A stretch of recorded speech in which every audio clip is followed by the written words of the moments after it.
Tapos yan, may glove compartment, ganyan. Ano ito man? Hindi ko yung ni-reserve para sa'yo eh. Ano ba? Hindi yan kasali. Hello guys! Today, magka-car tour tayo. Kunwaring magka-car tour. And then, may ilalagay ako na condom dun sa glove compartment. Titingnan natin yung magiging reaction ni Army. Kasi gusto ko siyang i-prank na hindi para sa kanya yung condom na yun.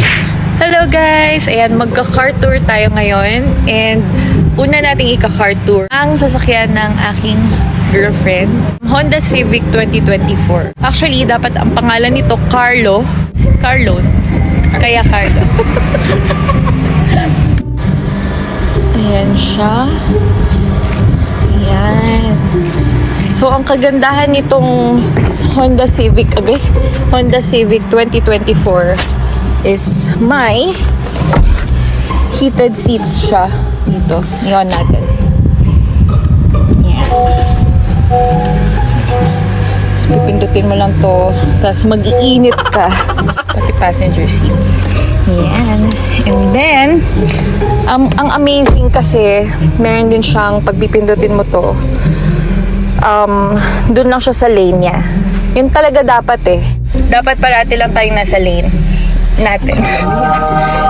So, pag magsiserve ka, kokontrolin ka niya. Minsan maganda din yung may nagko-control sa'yo. Tapos, merong ano ba tawag dito? Sunroof. Kahit wala namang sun. Open din siya, ganyan. Malamang. Nasabi ko yung heated seat, tapos nag-drive din siya ng kanya. Autopilot, right? Autopilot. Hindi naman masyado. Parang assisted drive. Medyo spacious din naman siya sa likod. Lahat naman ng Civic. Kasya ang, tatlo. Malamang tatlo. Actually, pwede ang 4 dyan. Kaming 4. Kaso bawal yun. Ayan. So, dyan si Tali. So, proceed tayo sa akin. Ang astig lang talaga ng forma ng Civic talaga, mahal, no? Gusto ko yung cut niya dito, ganyan. Yan. Yan yung, alam mo yung nagiging responsable ka pero may nakikita ka sa nire-responsablehan mo. And then, next, ang ating baby CRV.